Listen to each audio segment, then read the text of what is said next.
De volta aí, pessoal, a nossa gravação da aula número 4. E aí vamos dando continuidade aqui para o tópico 5, que é o cálculo do campo elétrico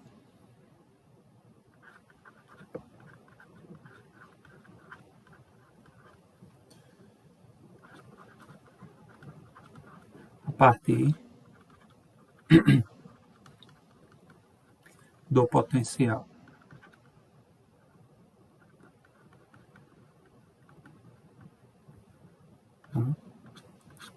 Anteriormente a gente viu como calcular o potencial a partir do campo, né? E agora a gente vai aprender a fazer o contrário. Né? Como é que a gente calcula o campo se a gente conhece o potencial elétrico? Né? A gente viu que você pode, por exemplo, no caso anterior, seria isso aqui, né? VF menos VI igual a menos a integral de IAF dE escalar dF. Né? Isso aqui seria a diferença do potencial entre dois pontos, um ponto final e um ponto inicial. Tá? Ou seja, se você quiser calcular o potencial a partir do campo, basta integrar. Né? Integra o campo aqui no caminho que você especifica. Tá? E o que seria o contrário disso, que é o que a gente vai fazer agora. Tá? Então, intuitivamente, o contrário de uma integral vai ser uma derivada. Né? Então, a gente espera que o potencial, o campo, seja algum tipo de derivada do potencial elétrico. Tá? Então, bora lá. Então, considere a seguinte situação. Eu tenho uma partícula carregada e ela está aqui, ó, se movendo em uma certa trajetória. Vou desenhar essa trajetória, por simplicidade, uma linha reta. Tá?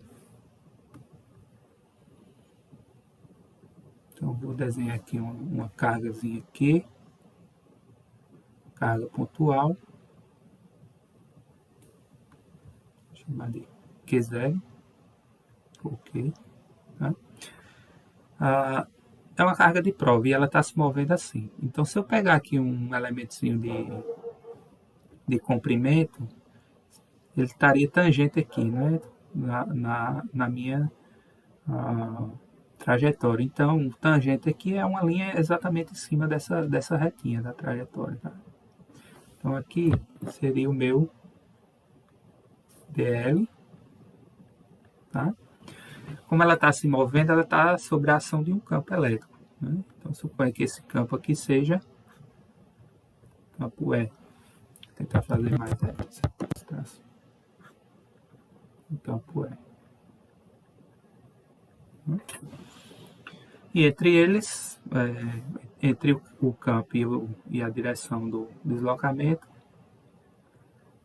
temos um ângulo θ. Né? Essa direção eu chamo de direção L. Tá? Pode ser uma direção X, Y, Z, mas em geral é uma direção arbitrária que eu vou chamar de L. Tá? Vou fazer de azul aqui. Okay? Então, considere que num certo instante, não é, a partícula está percorrendo aqui, num certo instante ela percorreu uma distânciazinha dl, né? E nesse deslocamentozinho, o potencial elétrico ele variou de um valor dV. Tá? Então, ele variou de um valor dV. Que é uma variação infinitesimal do potencial. Tá? Como a gente sabe, né, a gente viu agora há pouco, né, na parte 1, que como é que eu relaciono diferença de potencial e trabalho. A gente viu que o trabalho, né, na verdade, VI, VF menos VI, né, que é o ΔV, é menos o trabalho dividido pelo valor da carga. Né? Então, isso aqui é para uma variação discreta, mas uma variação infinitesimal, o VF menos V é o meu dV, né? E aí, nesse pedacinho, a variação do potencial foi dV e a variação do trabalho, obviamente, foi dW. Então, fica menos dW sobre Q0. A partícula de prova é Q0, ou seja, dW é menos Q0 dV. Tá? Mas eu sei também, chamamos aqui de equação 1, por exemplo, mas eu sei também que como é que eu relaciono o trabalho com a força. O trabalho é quem? É a força, mas nesse caso aqui é um pedacinho, é uma força, né, que está associada ao campo elétrico, né, ou seja, a força elétrica, escalar o deslocamento. Como eu estou analisando só esse pedacinho aqui, né, de comprimento, então F escalar dL. Mas a minha força eu posso relacionar com o campo elétrico, que é simplesmente Q. A carga vezes o campo. Né? Então fica aqui 0 é escalar dL. Mas ó, eu escolhi a trajetória mais simples, que é uma linha reta. Né? E quando eu faço o produto escalar disso aqui, utilizando a definição do produto escalar, o que é que eu vou ter? Q0 é constante, é escalar dL, módulo de E, módulo de dL, vezes o cosseno do ângulo entre eles. Tá? Chamo isso aqui de equação 2. Então, igual em 1 com 2, né, porque eu tenho a mesma quantidade, a dW. Então, de 1 em 2, nós vamos ter que Q0 menos Q0, que é A1, né, dV, igual a Q0 é dL cosseno θ. Ó, Q0 com Q0 vai embora. E aí o que me sobra aqui, o meu E,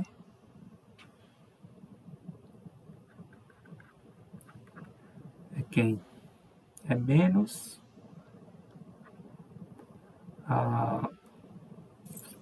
na verdade é cosseno θ. É cosseno θ. É menos quem? dV dL.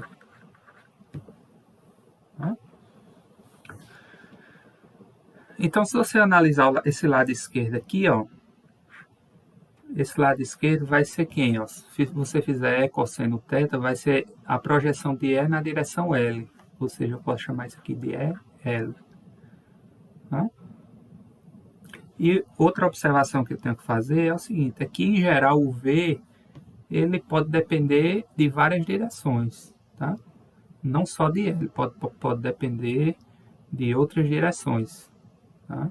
Se fosse V igual a V de L, essa derivada estava ok. Tá? Mas se V em geral variar com outras direções, eu tenho que trocar essa derivada total por uma derivada parcial. Então, essa derivada aqui, né, vai virar uma derivada parcial. Tá? De maneira que o meu EL é menos dV dL.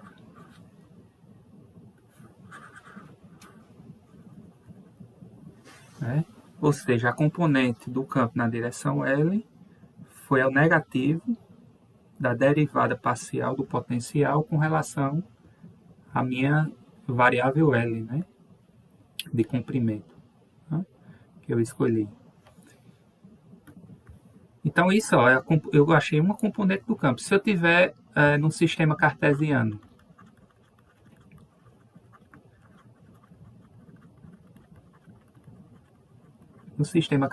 ó, em geral, se eu considerar um movimento em 3 dimensões, o meu V ele depende de 3 componentes, x, y e z. Tá? Então, ó, eu posso pegar generalizar isso aqui para o caso cartesiano. Então, eu vou ter ó, o EX, né, a componente x do campo elétrico, vai ser menos a derivada do potencial com respeito a x, dx, o EY menos a derivada de V com relação a Y e meu EZ menos a derivada de V com relação a Z. Tá? Então, toda vez que você tiver uma função de x, y e z do potencial e você quiser saber o campo, basta fazer essas três derivadas aqui. E aí o seu campo elétrico, né? Obviamente, é igual a x, x chapéu, mais y, y chapéu, mais z, z chapéu. Ok?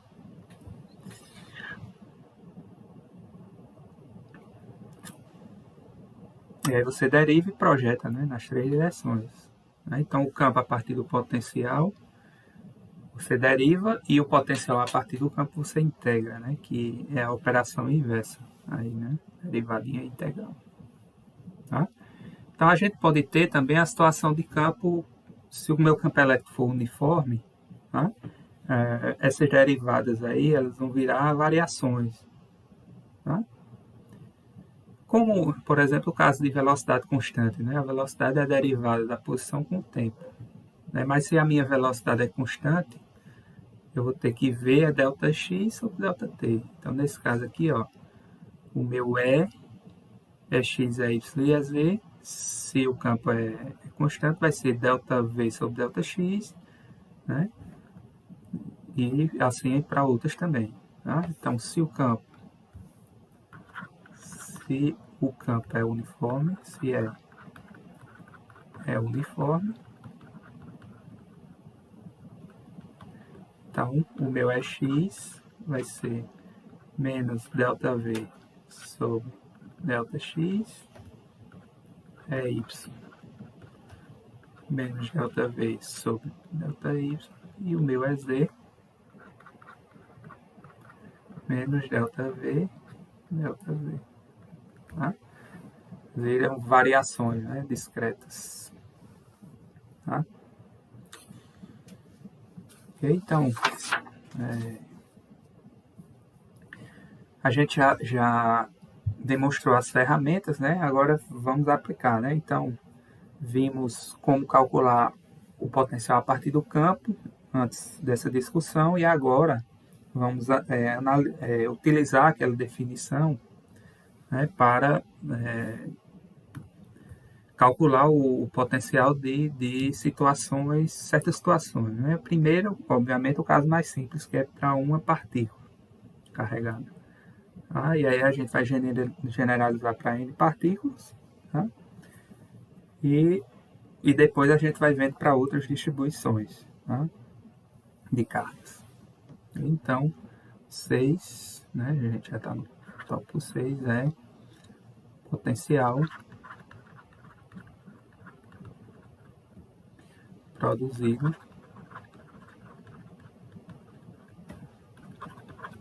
por uma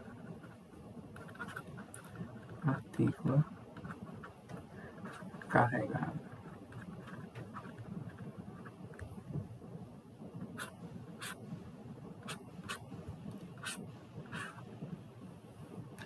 Será produzido por uma partícula carregada. Então, considere a seguinte situação. Eu quero saber, né, para o campo elétrico a gente fez, né? Se eu tenho uma partícula aqui, né, uma partícula aqui, né? E eu queria saber o campo elétrico que essa partícula geraria no ponto P, em módulo, é isso aqui, né? 1 sobre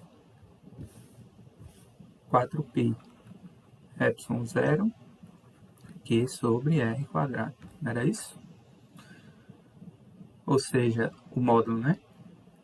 O campo também variava com o inverso do quadrado da distância. Tá? Então, será que a gente pode calcular o potencial agora para uma partícula? Né? Qual seria, então, o problema que a gente vai fazer é o seguinte: qual é o potencial aqui, ó, no ponto P? Né? O campo é esse aqui. Então, a gente já aprendeu como encontrar o potencial, a ferramenta, né, que permite encontrar o potencial se você conhecer o campo. E é isso que a gente vai fazer. Ó. A gente conhece o campo dela e vai achar o potencial aqui. Né? Sempre que no problema aqui que eu vou considerar, eu tenho também que considerar uma carga de prova. Tá? Mas lembrando, o resultado ele independe do valor da carga de prova. Tá? Bem, tal como usamos aqui no campo elétrico, né? Para chegar a essa equação. Tá? Bora lá. Então considere aqui. Vou fazer aqui. Vou considerar aqui uma direção e nessa linha aqui eu vou ter uma carga positiva aqui embaixo.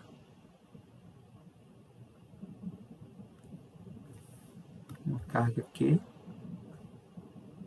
Q1. Não pode ser Q mesmo. Q. Tá? E aí, não necessariamente positivo, tá? E aqui eu vou ter no ponto P, né? Eu quero saber, o problema é esse, eu quero saber no ponto P aqui, qual é o potencial gerado por essa carga, né? Sabendo que essa distânciazinha aqui, ó, daqui para cá vale R grande. Tá? R grande é essa distância aqui. Tá? Então, o que é que eu faço? Eu vou pegar uma partícula, tá? Outra partícula carregada, uma partícula de prova, fazer ela de vermelho aqui. Por exemplo, no instante ela está aqui, vou chamar ela de Q0. Tá?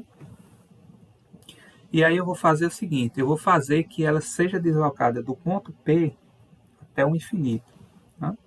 Então ela está indo lá para cima. Tá? Então se ela está indo para o infinito, se eu pegar aqui um elemento de deslocamento, vai estar aqui, né? Vou ter um DLzinho aqui, ó, vetor, um elemento de deslocamento. E, ó, considerando que essa partícula que está indo de P até infinito, significa que essa partícula está repelindo essa, tá? Então, por simplicidade, suponha que, por exemplo, sejam duas cargas positivas, tá? De maneira que o campo elétrico, também esteja apontando para cá. O campo gerado por essa cargazinha aqui, ó. Por quê? Tá? Ok, se fosse duas cargas negativas, também haveria repulsão, só que o campo estaria no sentido contrário. Tá? Mas aí eu quero simplificar mais o problema e fazer essa consideração aqui. Tá? Ok, então, então suponha que nesse instante, ó, a distância aqui entre a partícula de prova e a partícula aqui, que seja R pequeno. Tá? R pequeno. Então vou pegar aqui e vou dizer que essa distância aqui, ó, daqui para cá, vale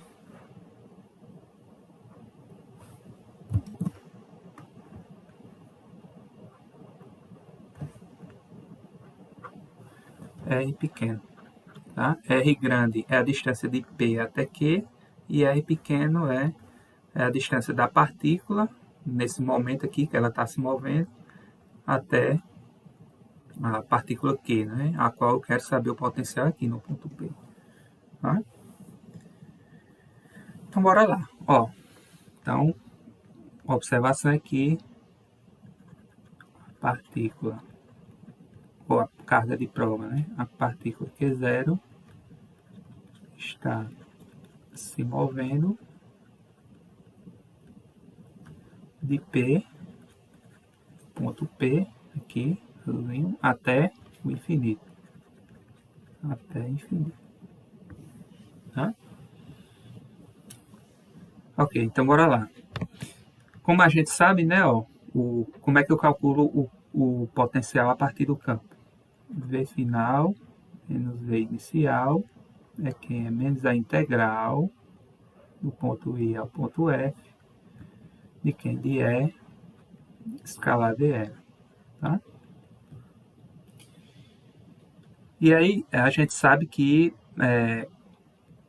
no infinito, né, praticamente a gente não teria interação entre as duas partículas. Tá? Então, se a gente não teria interação entre partículas, a gente não teria potencial, né? Não teria, a energia potencial tenderia a zero, e o potencial gerado por quê? Tá? Na verdade, esse potencial aqui, no caso, é da partícula Q, né? Azulzinha aqui. Tá? Então, no infinito aqui, ó, o potencial dela vai tender a zero. Né? É um ponto de referência que a gente escolhe, como a gente fez para a energia. Né?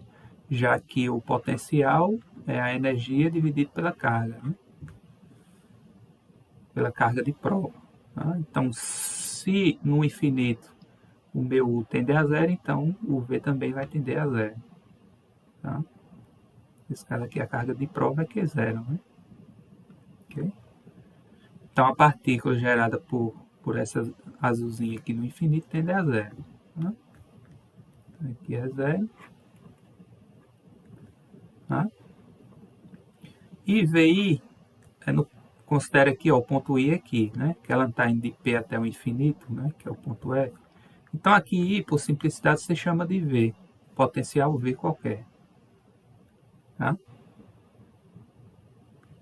Então, vai ficar assim. Menos V, integral. Ó, eu vou integrar de onde para onde? Veja só. O meu produto é escalar dele, ó, é E, né, utilizando definição de produto escalar, vai ser o módulo de E, o módulo de L vezes o cosseno de θ.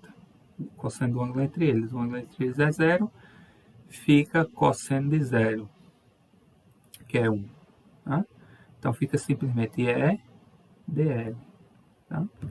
E aí você vai integrar do caminho, ó, do ponto I ao ponto F. O ponto I, a distância é qual? R, né, irmão?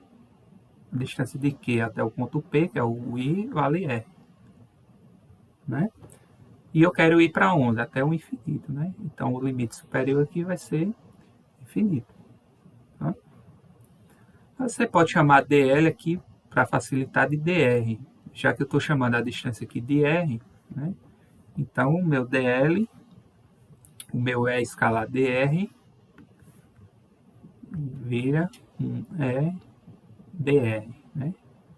Vou chamar... Fica E dr. Tá? E aí sim, como a gente já calculou antes, né? O E eu conheço. O potencial, desculpa, o módulo do campo, eu fiz agora há pouco e apaguei, né? O módulo do campo gerado por essa partícula aqui, ó, no ponto P. Né? Desculpa, no ponto R, né? Que é no ponto onde a partícula está nesse momento, a partícula de prova. Tá? Então, isso vale o quê? Sim, aqui tem um sinal negativo, né? Que aqui ficou zero, mas esse sinal permaneceu aqui. Tá? Então, como é que fica isso aqui? Fica menos 1 sobre 4πε0 sai, integral de R a infinito, de dr sobre R. Não é isso? R quadrado, desculpa.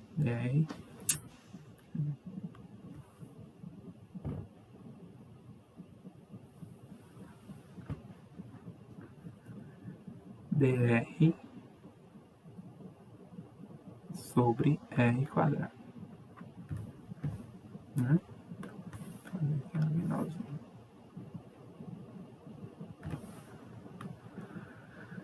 Ok? Então, bora dar uma ajeitada aqui. Ó. Esse menos com esse menos, ó, já multiplica por menos 1 dos dois lados, vai ficar V igual a 1 sobre 4πε0. Né? Quanto é que vai ficar a integral aqui de dr sobre R quadrado? vai ficar menos 1 sobre R, né? Menos 1 sobre R pequeno. E eu estou integrando de onde para onde? De R, né? Que é essa aqui, até infinito. De R até infinito.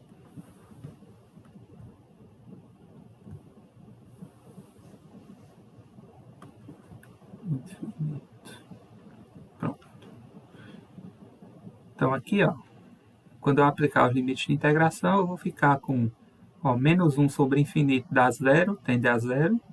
Aí menos 1 sobre R, ou seja, V vai ficar 1 sobre 4π epsilon zero,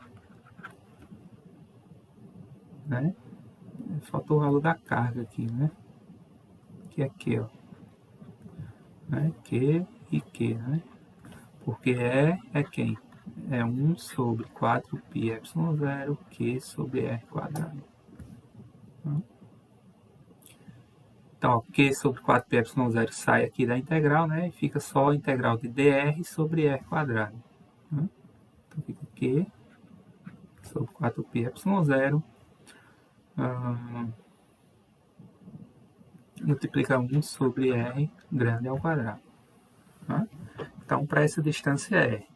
Mas, em geral, a gente pode usar R pequeno. Tá? R aqui pode ser qualquer variável. Eu posso chamar ele de R pequeno. O que importa aqui, ó, é que essa expressão está me dando o potencial gerado por esta partícula aqui no ponto P, quando a distância é R grande. Então, se eu considerar qualquer R aqui, né, qualquer distância aqui, essa equação ela vai ser generalizada para V igual a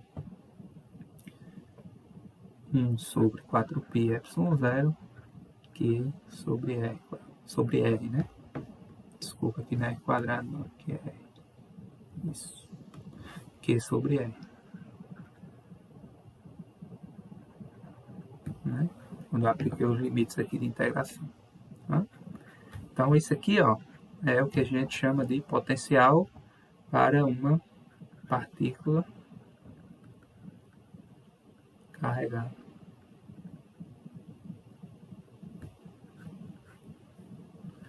Tá? E aí, se você observar, né, o potencial, ele que é uma grandeza escalar, né, ó, o campo, ó, a única diferença do módulo do campo para ele é o fator R quadrado aqui, né, que é R quadrado e que é R. Né?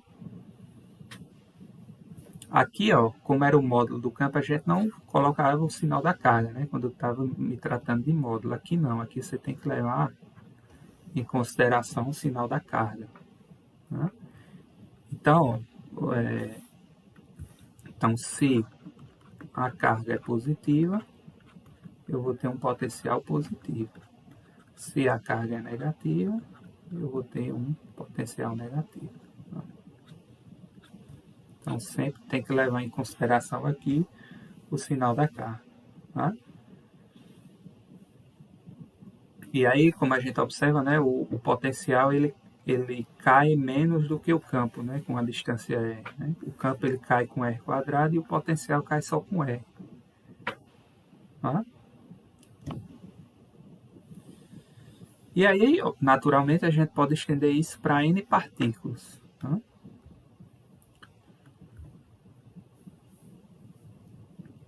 Que é o, vou chamar aqui de 7, né? É o potencial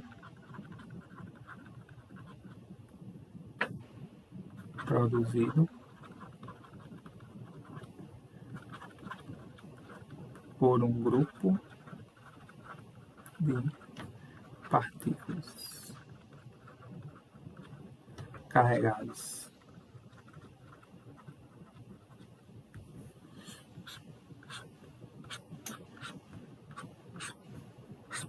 Então, se eu tiver aqui, ó, uma carga Q1, aqui uma carga Q2, uma carga Q3, né?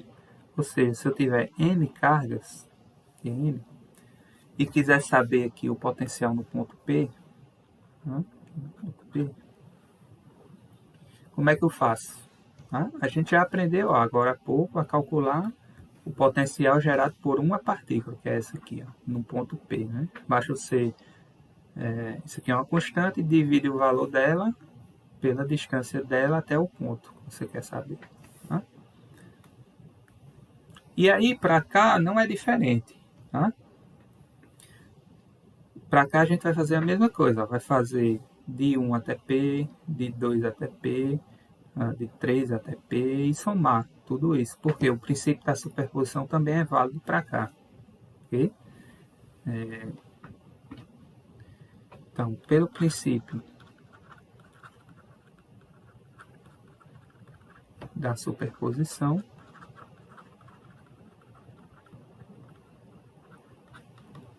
eu vou chamar de VP, potencial no ponto P, vai ser quem? Vai ser o potencial da partícula 1, né, em P, mais A2, mais A3, mais N partículas. Tá? Ou seja, isso aqui vai ser quem? Quem é V1? É 1 sobre 4π, ε0, né? Ó, o resultado que a gente obteve aqui.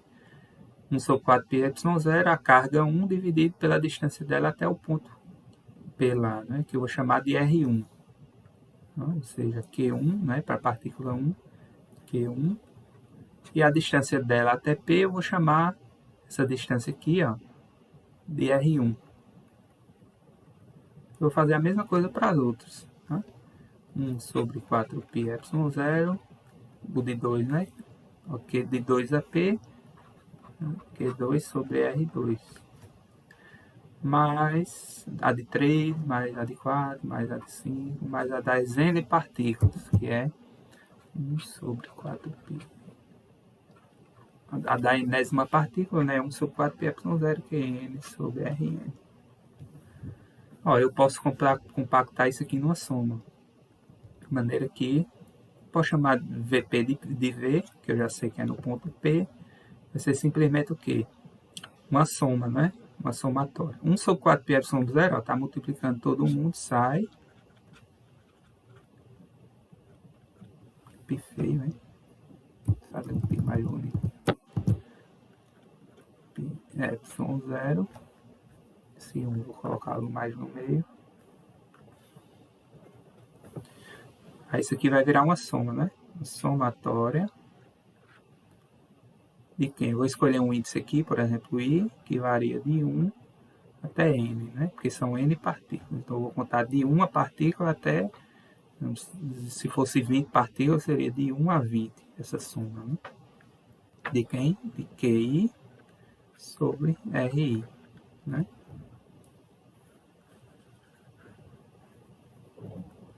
Aqui é o potencial para N partículas.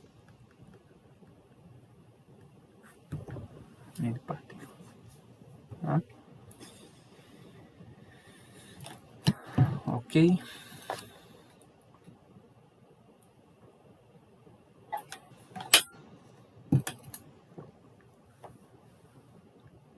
Então tá, a gente aprendeu como calcular para uma, né? Para uma partícula, para N partículas, né? E agora a gente vai aprender a calcular isso aqui para um caso especial, né? Que é o dipolo elétrico. A gente, no capítulo de campo elétrico, a gente fez esse cálculo. A gente calculou, na verdade, o campo gerado por um dipolo, né? Calculou o campo gerado por um dipolo e agora a gente vai calcular o potencial gerado por um dipolo. Como é que fica isso aí?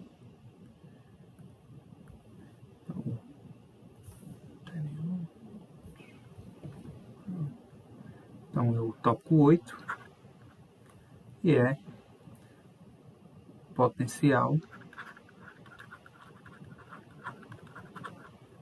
gerado por um dipolo elétrico.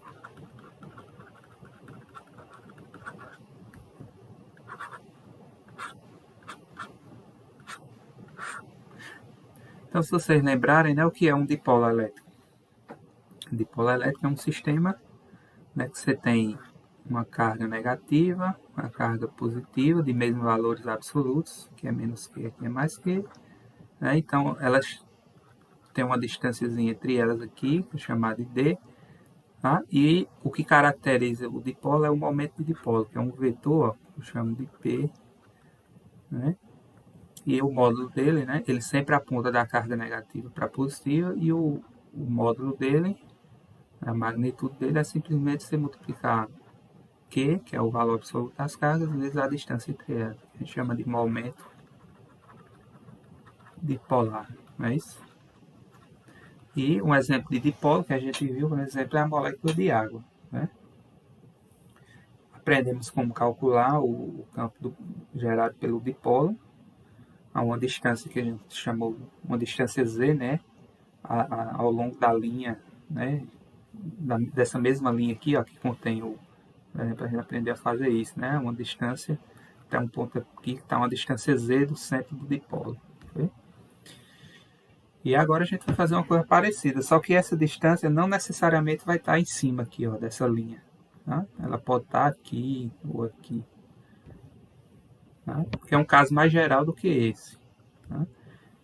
Se a gente fosse fazer isso aqui para esse caso do dipolo, seria uma coisa muito complicada.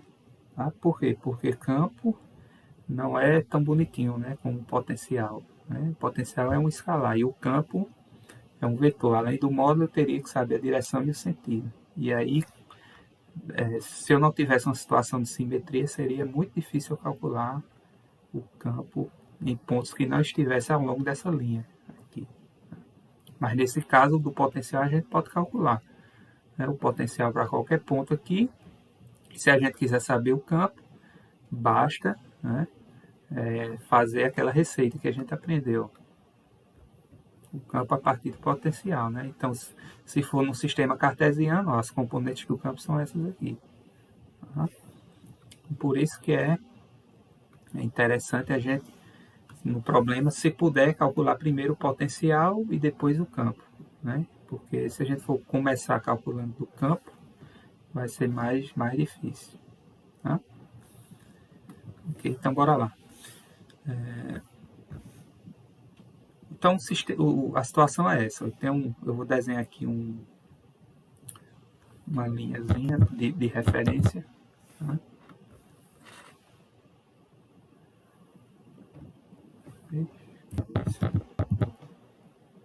Desenhar uma linha de referência. Okay? Que eu continuo chamando isso aqui de uma direção Z. Tá? E aí as minhas cargas do dipolo, elas estão em cima dessa linha aqui. Tá? Eu vou fazer a carga negativa aqui embaixo.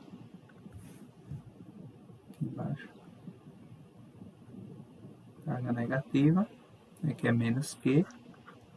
E a positiva, por exemplo, eu posso fazer aqui. Posso fazê-la aqui. A minha mais Q. Mais Q. Tá? Então, ó, eu não quero o potencial gerado pelo dipolo nessa linha. Eu quero em um ponto aqui qualquer. Eu posso escolher aqui no meu plano. Tá? Ou no meu espaço. Tá? Na verdade, no meu espaço, no caso mais geral. Tá? Então, suponha que esse ponto esteja aqui. Esse ponto P esteja aqui. P. E aí eu quero saber, e esse ponto P, ó, ele está a uma distância. Eu vou chamar de distância R. Vou chamar de distância R aqui.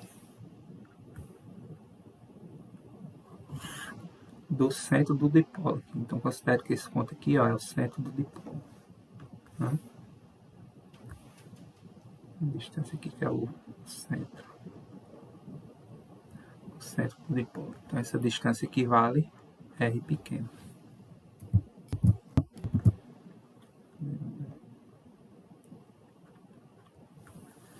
Tá? Então, a gente também aqui vai considerar que a distância aqui entre as duas cargas do dipolo também vale D, como nos exemplos anteriores. Então, você puxa para cá, né? Essa distânciazinha aqui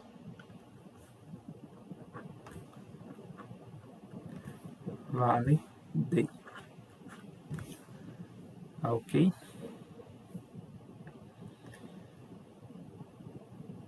Tá. Então, o que é que a gente tem que saber aqui? Para a gente calcular inicialmente, né, o potencial aqui no ponto P, ó, a gente tem que fazer o princípio da superposição, né? A gente tem que calcular o potencial da carga positiva aqui no ponto P e o potencial da carga negativa no ponto P também, e somar algebricamente, tá? Que é o que a gente fez aqui, né? Ó. A gente fez para N partículas, né? No nosso caso aqui a gente vai fazer para 2, né? Então a soma aqui vai de 1 a 2. Então só vai pegar dois termos, né? Que são exatamente essas duas cargas do dipolo aqui. Então para a gente fazer isso, a gente também tem que saber a distância delas até o ponto. E aí essa distância eu vou chamar de R mais e R menos, como eu fiz também no caso do campo elétrico. Ok? Então aqui vai ser R mais, que é a distância da... Vou fazer de vermelho aqui. R mais vai ser a distância da partícula positiva até o ponto que eu quero saber, e a menos vai ser essa distância aqui. Então, aqui vai ser R mais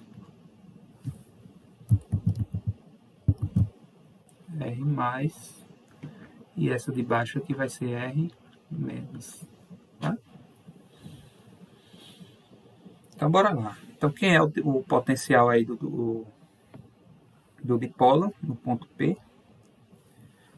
V vai ser quem? Vai ser o potencial da carga positiva, né? Mais o potencial da carga negativa. Que é igual aqui. Quem é o potencial da carga positiva? 1 sobre 4πε0. O valor dela aqui é Q dividido pela distância entre elas. Entre ela, desculpa, e o ponto que eu quero saber, né? Que é, nesse caso aqui, para a distância mais vai ser R mais. E para a negativa, eu vou ter mais 1 sobre 4πε0. No caso da negativa, eu tenho que levar em consideração o sinal dela, da carga. Então, fica menos Q sobre a distância dela até o ponto que eu quero saber, que é R menos. Tá? Então, aqui ó, eu posso colocar em evidência, vai ficar 1 sobre 4πε0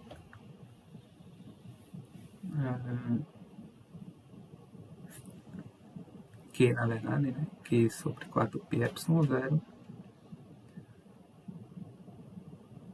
1 sobre R mais menos 1 sobre R menos. Né? Eu posso tirar o mínimo aqui, ó, e fica assim. Q sobre 4πε0. Tirar o mínimo aqui fica assim, né? Ó. R mais, que multiplica R menos. E aqui R menos R mais. Não é verdade? Eu tiro o mínimo. Tá? E aí a gente tem que fazer alguma consideraçãozinha aqui, ó, tá? Que a princípio eu quero saber uma distância R, né? Esse meu R mais e R menos aqui são provisórios. Tá? Então, toda vez que a gente faz... toda vez que a gente trata com dipolo, as dimensões do dipolo, em geral, são pequenas. Por exemplo, a molécula de água, esse D é bem pequenininho, né? Que é lá da dimensão atômica. Né?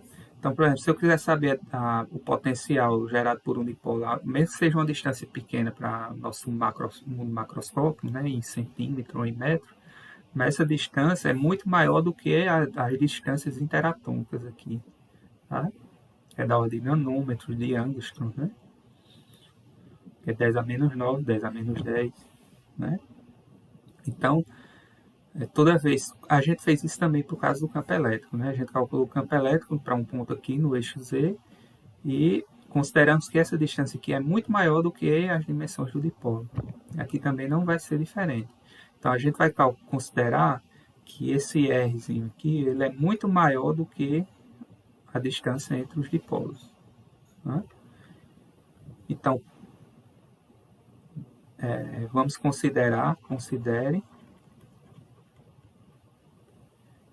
R muito maior do que D. Então, se eu fizer essa consideração, essa minha figurinha aqui, ó, quando eu fizer R muito, muito grande, né? Muito grande mesmo, né? Então, se eu fizer ele muito, muito grande, o R+, ó, e o R-, eles vão tender a ser paralelos um ao outro e paralelo a R também, tá? Então, faça aí uma experiência imaginária e coloque esse ponto ficando cada vez mais longe aqui.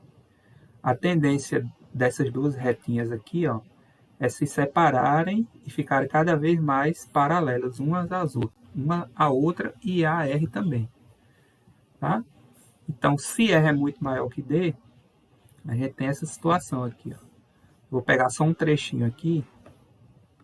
Aqui é o eixo Z, o pretinho, ó. Deixa eu fazer aqui de preto.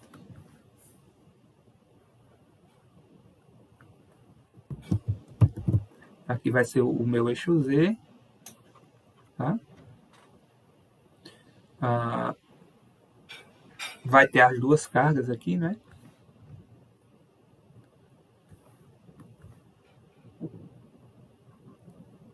O meu mais Q e o meu menos Q,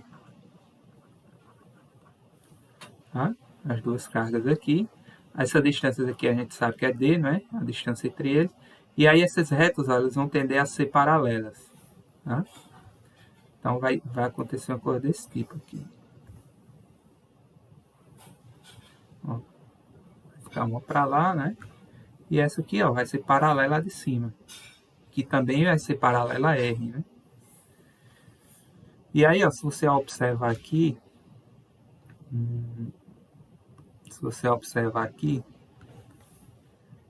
esse pedacinho aqui, ó, deixa eu puxar essa distância aqui perpendicular que eu fizer aqui, ó.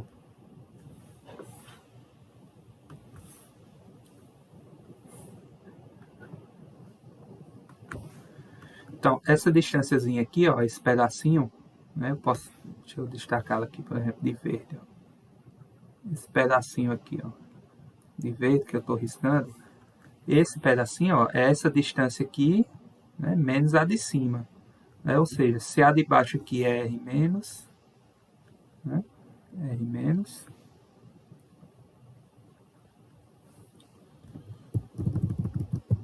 que é R menos, né? Distância R menos. A de cima aqui é R mais.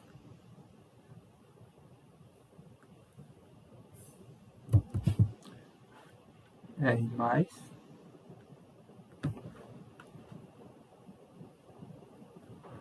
Não é isso? Então, esse pedacinho aqui que eu destaquei, ó, vai ser quem? Vai ser a distância de baixo menos a de cima. Quando você faz R menos menos R mais, vai dar essa distância aqui de verde que eu destaquei. Aí, então, essa distância aqui é R menos menos R mais. Tá? Então, R menos menos R mais. Então, com essas considerações, ó, aqui. Então, o R menos menos o R mais vai ser aproximadamente quem? Ó, olha aqui para o triângulo, né? Então, se eu chamar isso aqui de θ, vou chamar esse ângulozinho aqui de θ, tá? Que é o quê? Que é esse ângulozinho aqui. Desculpa. Esse ângulo θ não é esse, não. Esse aqui. Tá? Então, se eu chamar esse ângulozinho aqui de θ, que é esse mesmo aqui, ó, θ, tá? Então, quem vai ser esse pedacinho aqui, ó? Isso aqui é um triângulo retângulo, né? Então, esse pedacinho aqui, ó, vai ser quem? Vai ser D cosseno θ. Concorda? Visto que D aqui é a hipotenusa, né? A hipotenusa, esse R menos R mais é o cateto adjacente ao ângulo θ aqui. Então, esse pedacinho aqui, o cateto adjacente, vai ser hipotenusa vezes cosseno θ. Tá? Que aqui, ó, a gente já achou o primeiro termo aqui do numerador, né? E quem seria esse termo aqui do denominador? E quem seria R mais que multiplica R menos? Vai ser aproximadamente quem, ó? Se eu fiz R muito maior que D, ó, R muito maior que D, então esse, o de cima, vai ser paralelo ao de baixo, que vai ser paralelo a R também. Tá? De maneira que, quando eu faço isso aqui muito, muito grande, essas duas distâncias aqui, ó, elas vão tender a ser igual a R. Tá? Elas vão tender a ser igual a R. Por quê? Porque eu vou abrindo aqui, né? Ó. Como elas estão abrindo aqui e chegam nessa situação, ó, se eu for até um certo ponto aqui, até um certo lugar, né, que é o ponto P, elas vão estar à mesma distância do ponto P, ó, as duas cargas. E que distância é essa? Vai ser a mesma que R. Tá? Então, isso aqui aproximadamente, o R mais vai ser R e o R menos vai ser R. Tá? Multiplicar R por R vai dar R ao quadrado. E aí, com essas considerações, né, logo, quando você fizer essas considerações, você vai ter que o meu potencial, né, daqui, ó, só substituir, vai ser quem? Vai ser Q sobre 4π ε0, R menos R mais foi quem? Foi D cosseno θ sobre R quadrado, né? Que é R mais vezes R menos. R quadrado. Né? E aí você pode chamar isso aqui de P, ó. Q vezes D não é o momento dipolar, não é P. Né?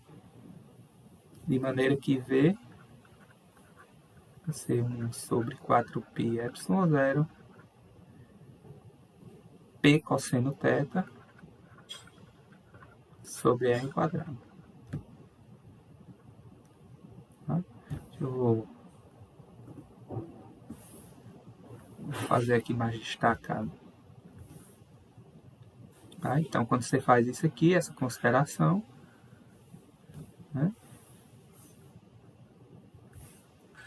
O meu V vai ser 1 sobre 4π ε0 P cosseno θ sobre R quadrado.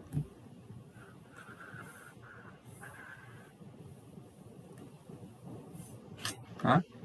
Esse aqui é o potencial gerado por um dipolo elétrico. Tá? Não sei se está pegando aqui em cima da minha imagem, mas deixa eu ver se eu posso fazer mais em cima.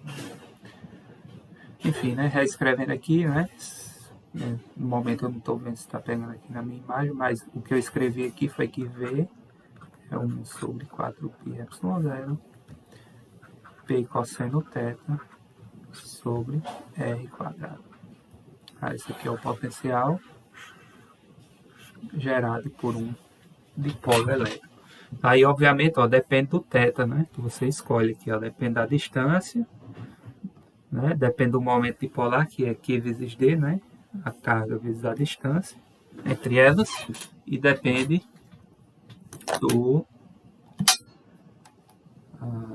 do ângulo, né? Então, depende muito do ângulo, aí você tem que saber, do ângulo em relação ao eixo Z aqui, ó, que é o eixo que está paralelo aqui ao vetor P, né? Que o vetor P, ó, ele está aqui, né? da ponta da carga negativa para a carga positiva. Tá? Então, θ vai ser o ângulo entre P e a distância que você quer calcular, né? No caso é R aqui. Tá?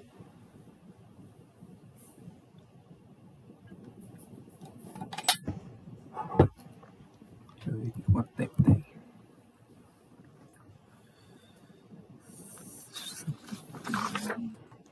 Não vai dar certo.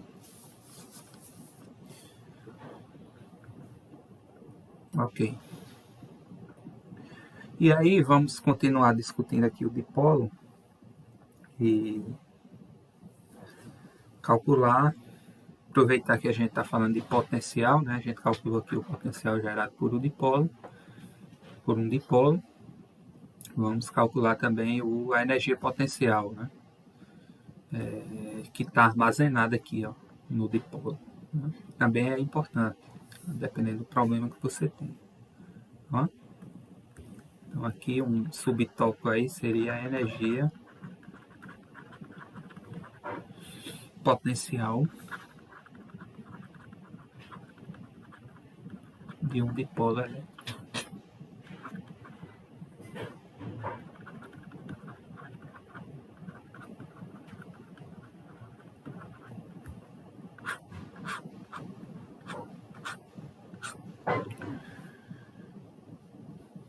Energia potencial de um dipolo elétrico.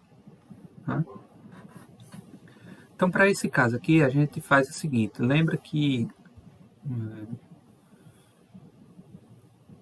quando a gente calculou lá na parte do campo elétrico, né, do dipolo, a gente calculou o torque que um dipolo sofria quando ele estava imerso em um campo elétrico uniforme. Lembra? Vou desenhar aqui as linhas. Tá? Então, considere isso aqui, ó, que são linhas de campo elétrico uniforme. Vou chamar de E. Tá? E se eu colocar aqui um dipolo, vou colocar aqui um dipolo negativa e a positiva. Tá? Aqui é o vetor P, né, que é o momento do dipolo. Tá? E aqui em azul, né, qualquer ponto que eu pegar aqui, eu vou ter um vetor E. Não é isso? E considere aqui que o ângulo entre eles vale θ. Ou seja, o momento do dipolo ele tem uma inclinação em relação aqui ao campo elétrico, né, que vale θ. E aí, a gente calculou, né, lá na aula, não sei se foi na aula 2 ou 3, não estou lembrando, na aula 2 eu acredito, que o que é que acontece aqui com esse dipolo? Ele vai sofrer um torque, né? Ele vai sofrer um torque de maneira que no final o momento do dipolo ele vai se alinhar com o campo elétrico. Aí esse torque, chamado de tal, é quem? É simplesmente P, o produto vetorial P vetor E. Né? Deixa eu ver. P vetor E. Se eu pegar em módulo aqui, o módulo do torque vai ser quem? Vai ser P E seno θ. É o módulo do torque. E esse dipolo ele sofre, né? Então, o que é que a gente vai fazer aqui? A gente vai calcular, aproveitar essa situação aqui do dipolo que está imerso no campo elétrico e calcular a energia potencial aqui que está armazenada, né, no sistema do dipolo. Tá? E, na verdade, depende do campo, né? Na verdade, é do sistema como um todo, né? Do dipolo e do objeto que está gerando o campo aqui. Né? A gente sempre tem que ter esse cuidado, né? A gente vai calcular a energia potencial de que sistema? Né? Do sistema aqui composto pelo dipolo, representado pelo vetor P, e pela distribuição que está gerando aqui o campo elétrico. Né? Então, na verdade, essa energia é uma energia que está armazenada nesse sistema como um todo. Tá?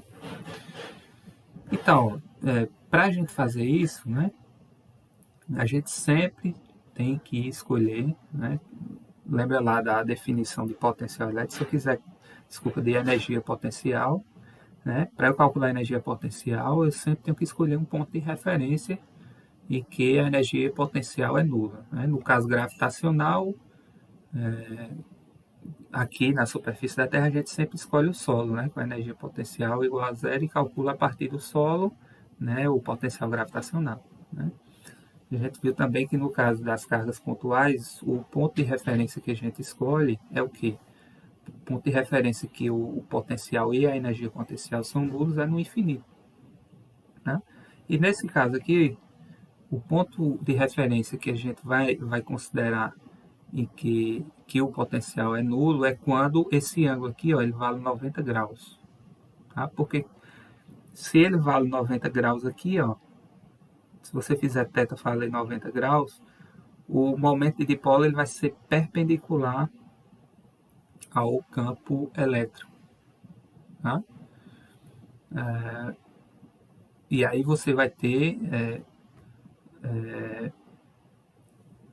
e aí você vai escolher dois pontos, né? Como se ele estivesse girando de 90, tá? O θ quando for 90 e quando o θ for zero, tá? Então, o nosso ponto de referência,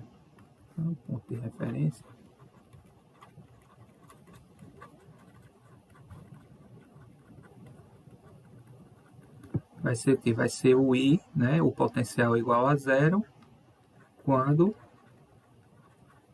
o meu θ for 90 graus.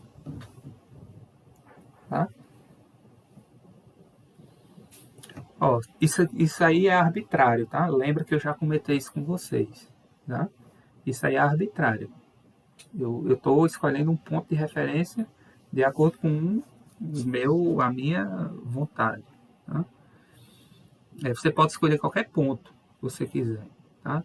Por quê? Porque, na verdade, na prática, o que você computa sempre é variação de potencial.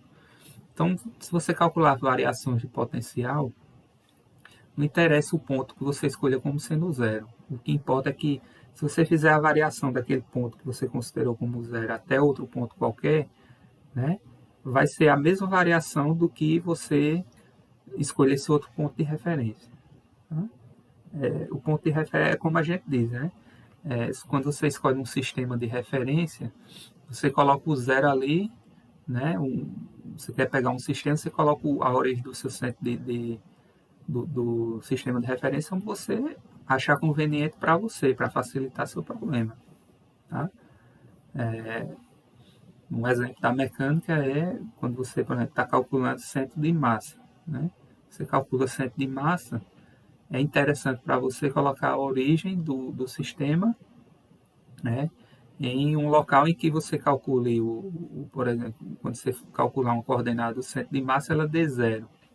Né, porque aí você colocou exatamente em cima ali daquela massa que você está calculando, por conveniência, para facilitar os seus cálculos. Né? Então, o que a gente faz também no potencial elétrico é uma coisa desse tipo, né, para calcular a energia potencial. Tá?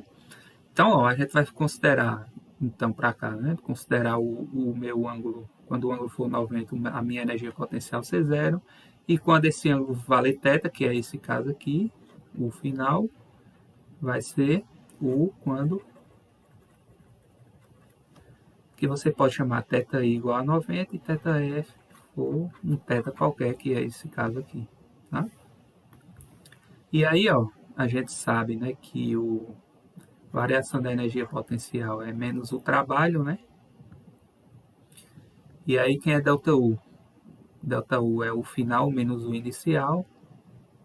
Então vai ficar o final menos o inicial. U menos zero, que dá U, menos... Aí você tem que lembrar daquela definição, né? Qual é o trabalho realizado por uma força que realiza torque num objeto. Né? Então, em rotações, você tem o trabalho escrito dessa maneira, tal dθ, que vai de um θi a um θ final. Tá? No caso de translação, né, o meu trabalho é quem? É a integral de f escalar dx, né, se for em uma dimensão. De f dx, né, isso aqui não existe.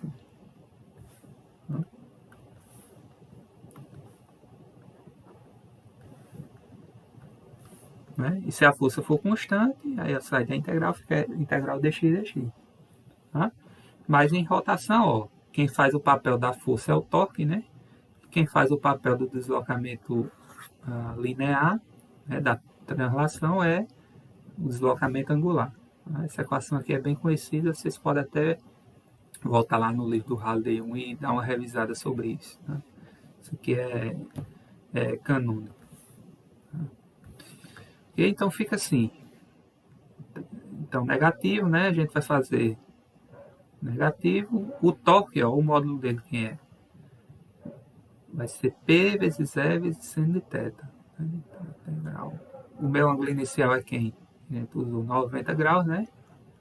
O ângulo final vai ser θ.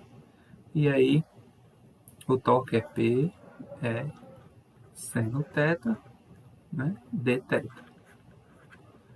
Ó, o P e o E são constantes, tá? Porque a distância é fixa, né? O Dzinho, P aqui vezes D. A carga é constante, a distância é constante e o meu campo elétrico é uniforme. Então ele sai na integral. P vezes E é negativo, né? Integral de 90 graus a θ, de seno θ, dθ. Quanto é que vale essa integral aí? Integral do seno é menos cosseno, né?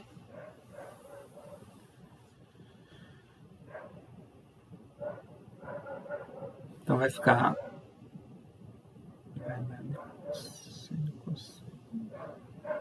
então vai ficar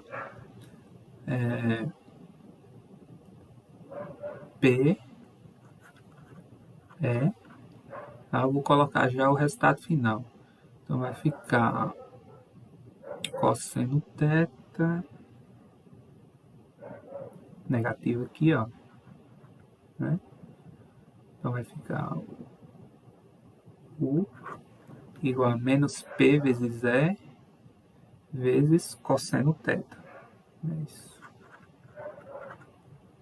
Tá?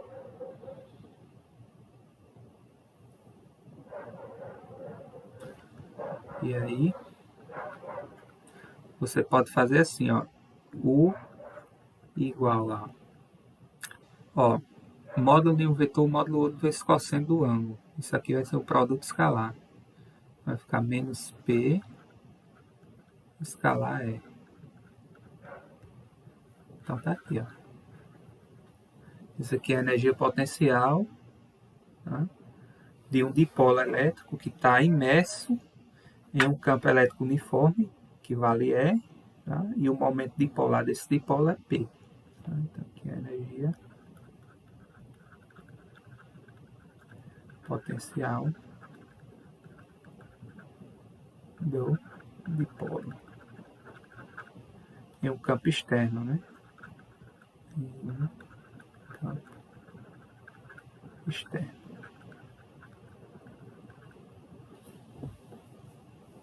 Tá? Obviamente, ó, no final aqui da aula a gente vai calcular a energia potencial só um em relação ao outro. Vai ser mais simples do que isso. Tá? Sabendo a distância entre eles, a gente vai calcular. Tá? Então, esse caso aqui vai ser a energia potencial do dipolo, do conjunto dipolo e o campo elétrico que ele está imerso aqui. Tá? Você faz simplesmente o negativo de P escalar E. Tá? E o torque, né, é P vetor E. Tá? Então, eu sempre lembro, o torque é o P vetor E e a energia potencial é P escalar E, negativo, né? P menos P escalar E. Tá? Deixa eu dar uma olhada aqui quanto tempo já tem.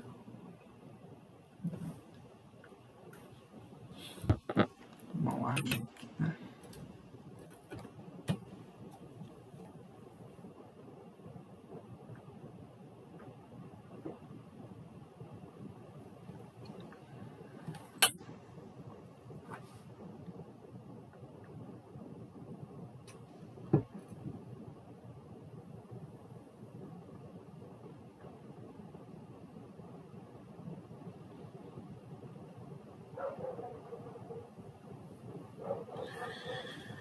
Ok, vou só dar uma conferida aqui na sequência da matéria, tá, pessoal?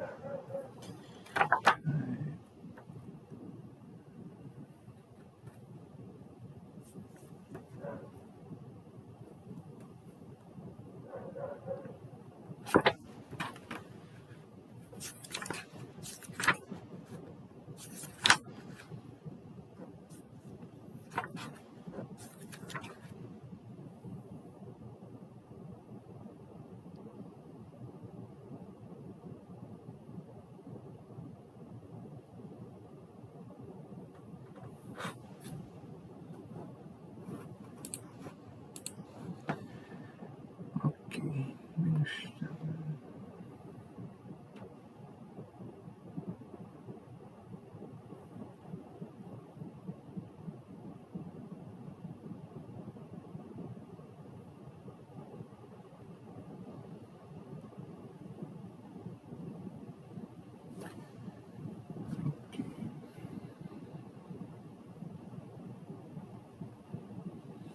tem uma consideraçãozinha aqui que vocês têm que fazer do sinal, tá? Eu tava olhando aqui, tava achando um pouquinho estranho.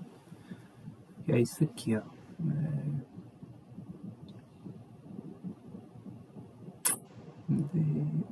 Delta U é menos W, né? Então, menos W, menos W.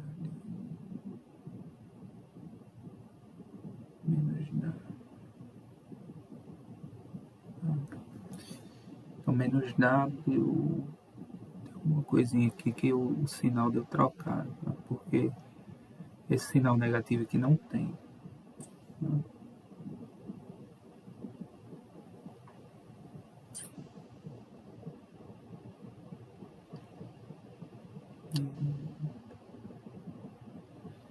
Então eu vou dar uma pausazinha aqui só para analisar esse probleminha, tá? Desse sinal. Eu volto já. Voltando aqui, pessoal, eu dei a pausazinha porque eu estava estranhando aqui um sinal, sabe? E eu já achei o erro. O erro é esse aqui, ó. Que na verdade esse torque ele é negativo, tá? Por quê? Porque o campo aqui ele tenta girar aqui, ó, no sentido horário, né? Pela convenção do torque, quando o gira no sentido horário, o torque é negativo, tá? Então eu tenho que fazer essa consideração aqui, ó. Então aqui eu vou ter que colocar o sinal negativo, tá? De maneira que aqui, ó, vai ficar positivo, né? Menos com menos mais. Aí sim, quando você faz a integral do seno, vai dar menos cosseno. Tá? Então façam apenas esse ajuste aí. Tá? Então, e aí aproveitando aí essa discussão, né? Eu vou fazer aqui o tópico 9. Eu vou fazer assim, tópico 9, que é a energia potencial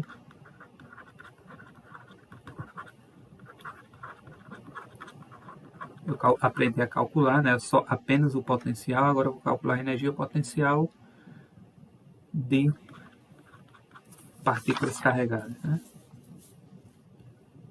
De cargas.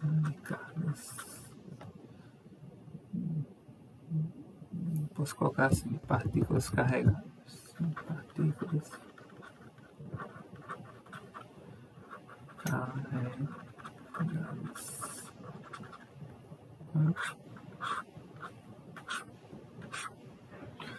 Ok? Então, considere inicialmente o sistema mais simples, tá? Eu vou pegar também um dipolo, só que o dipolo que eu vou pegar aqui, o dipolo não vai estar no campo elétrico externo, tá? Ele vai estar livre aí, tá? Então, considere aqui, ó, essa situação em que eu tenho aqui, ó, vou fazer uma linhazinha grande, tá? E vou desenhar duas partículas carregadas. Aqui um Q1 e aqui um Q2. E aí a situação que a gente tem é o seguinte, então a gente vai considerar que, obviamente a gente sabe que Q2 e Q1 eles estão interagindo, tá? Então suponha que essa distância aqui nesse momento é uma distância R, tá? Entre eles. E aí você considera o seguinte, você considera, deixa eu fazer de preto aqui. Então você considera a situação, você está trazendo o Q1 do infinito, tá? Até esse ponto aqui, ó, em que a distância entre 1 e 2 vai valer R. Tá? Então suponha que esse ponto aqui seja meu ponto final e que aqui no infinito seja meu ponto inicial. Então ele está fazendo esse movimento. Na verdade, 2 está trazendo 1 do infinito para cá. Tá? Então, para que isso aconteça, obviamente 1 e 2 eles têm cargas trocadas. Né? Eu vou pegar só esse exemplozinho para a gente, que vai ser generalizado também, como tudo que a gente faz. Né? A gente pega um exemplo simples, mas o resultado ele é geral, né? Ele vale para qualquer situação. Tá?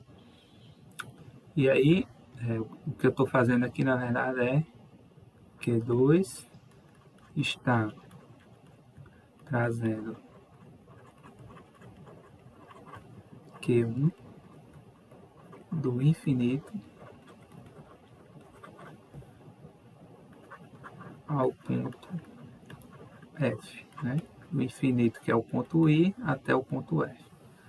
Tá? E aí, ó,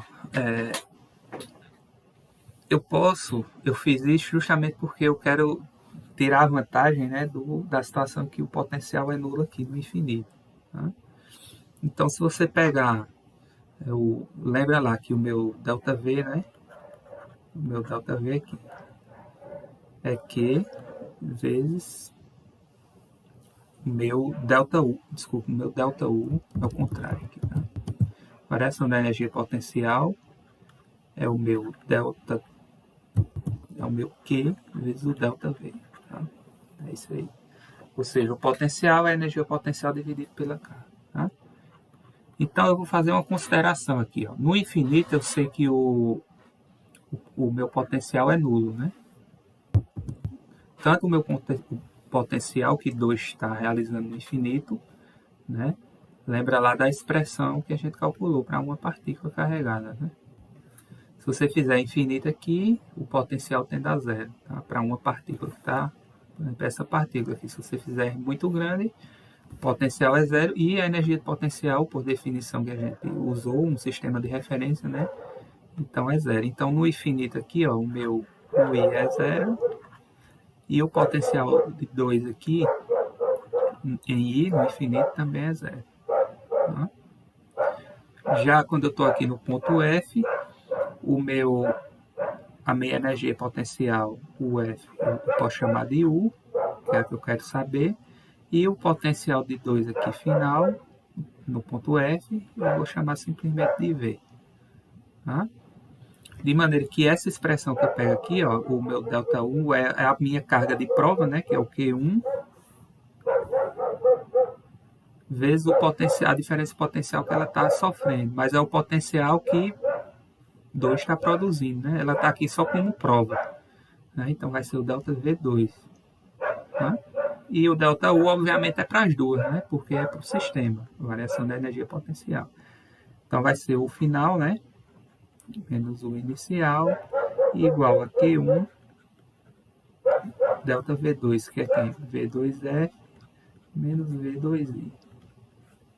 Então a gente já viu que o inicial é zero, né, no infinito, e o meu V2 inicial também é zero no infinito.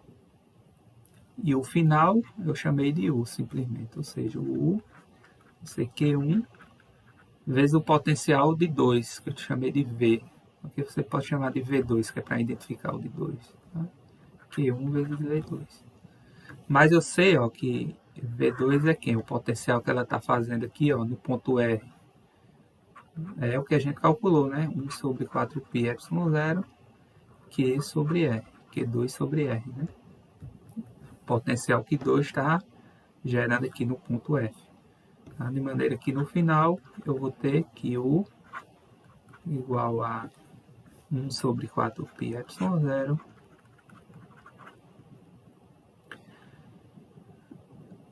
Q1, Q2 sobre R. R é a distância entre elas. Então aqui, ó, é a energia potencial armazenada nesse par de partículas aqui, ó. No par Q1 e Q2.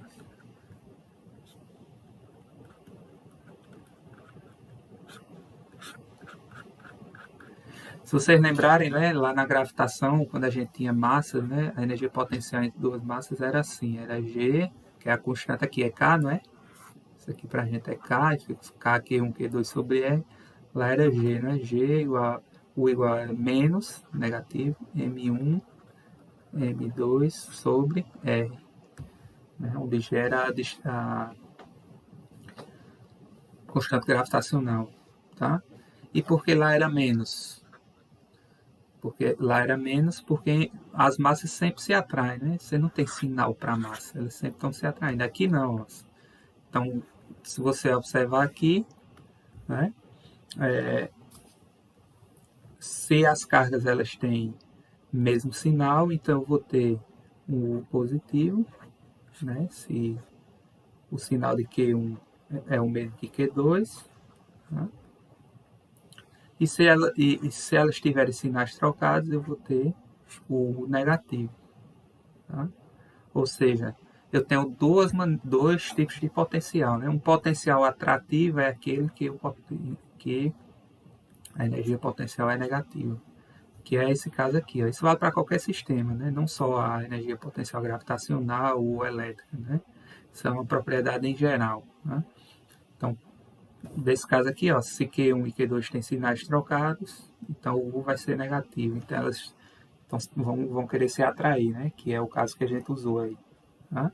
Então o potencial vai ser negativo. Então, e se elas tiverem cargas de mesmo sinal, o potencial vai ser positivo e é um potencial repulsivo. Tá? Então, qualquer sistema que você pegar e a energia potencial dele for negativa, significa que é um sistema atrativo. Se for positivo, é um sistema que está repulsivo. E aqui, ó, o gravitacional ele sempre é atrativo, por isso que ele é negativo. Tá? E para finalizar,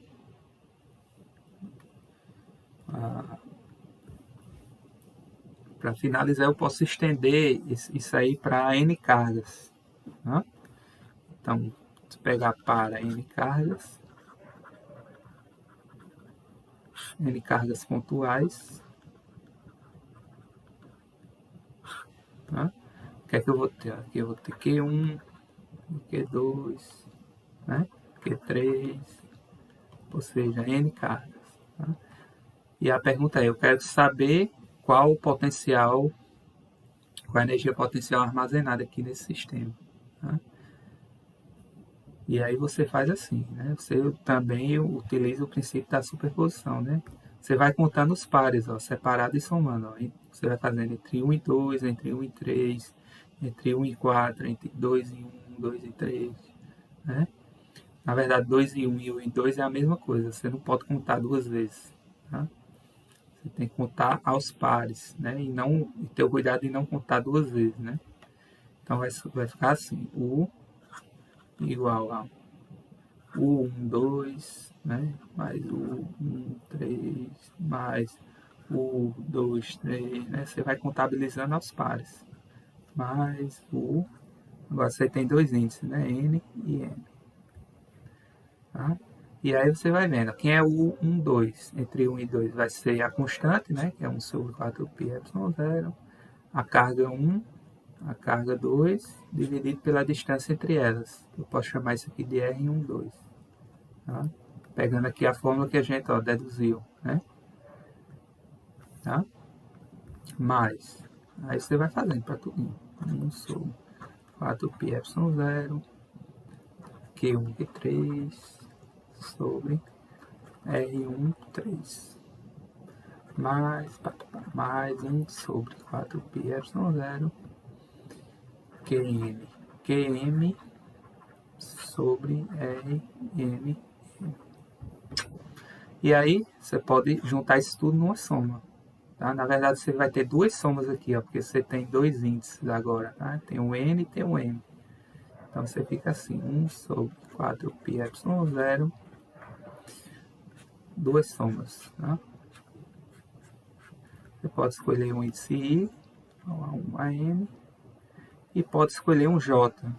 Né? Um índice diferente aí, J. Igual a 1, a N também. Você vai ter N partículas, né? 10, 20, 30, enfim. De quem? De QI, QJ, sobre RJ. Agora você tem que colocar uma condição aqui nessa sua soma. Por quê? Porque vai acontecer o que eu citei ali. Ó. Você pode somar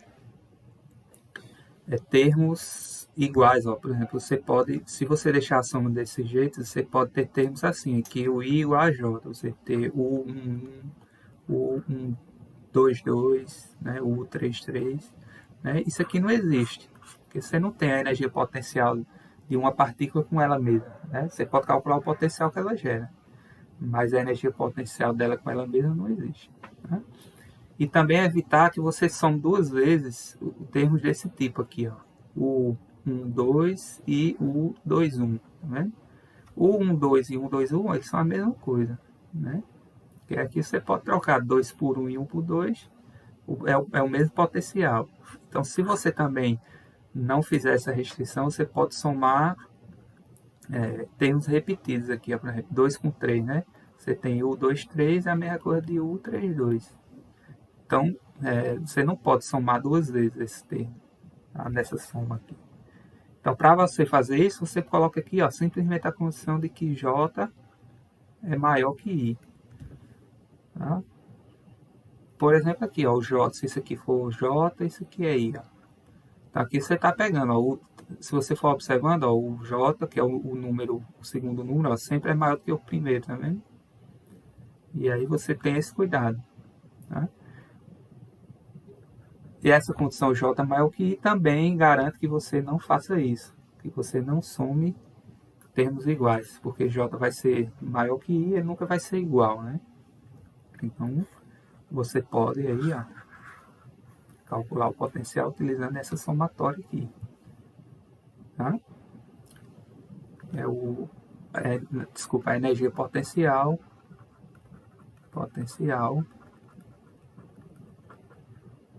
para um sistema de N partículas. N partículas.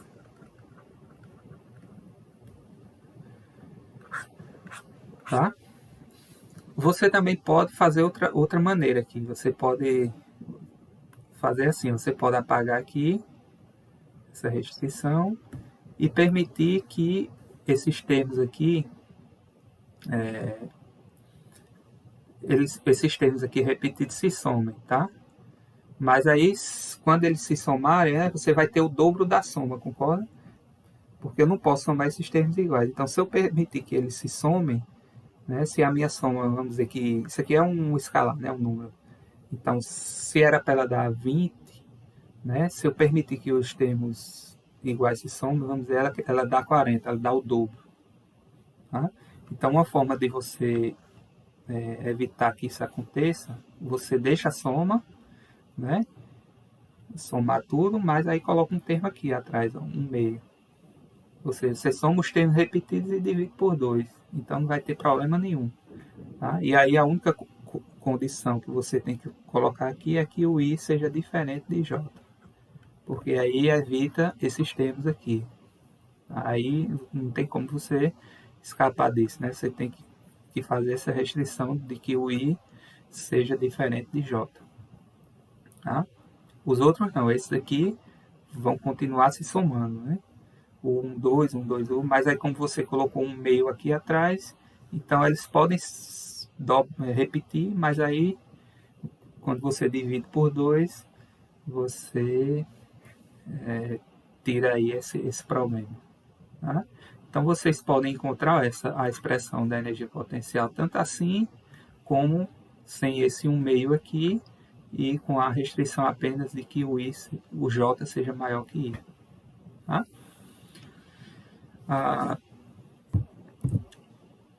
Então, é isso aí. Eu queria falar também da parte de...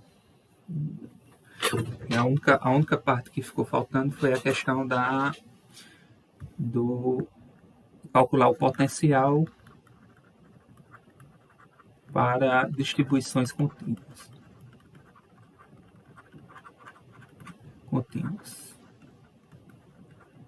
Tá? Mas aí, para não ficar tão repetitivo, né? Isso aqui a gente já fez para o caso do campo elétrico, né? A gente calculou o potencial, o campo elétrico para distribuições contínuas, e o potencial também vai ser a mesma metodologia, né? A única diferença é que para o potencial vai ser mais fácil ainda, porque você não vai estar calculando vetor, você está calculando escalar. Ok? Então, isso aí pode ser feito até como exercício, tá? A gente discutir isso como exercício, né? Quando a gente tiver a oportunidade de discutir uma aula de exercício, a gente pode fazer os probleminhas com distribuições contínuas de carga, tá? Mas aí, como vocês já aprenderam o método na parte, e foi até mais difícil, né? Que mais sofisticado, né? Isso aqui vai ficar repetitivo. Tá? Você pode fazer a mesma coisa, pegar um anel, pegar um disco, né? E partir ele lá em pedacinhos e integrar do mesmo jeito que a gente fez para o campo elétrico. Tá? Então é isso. E aí a gente fecha a nossa aula 4, a parte de potencial elétrico. Né? Então um abraço a todos e até a próxima aula.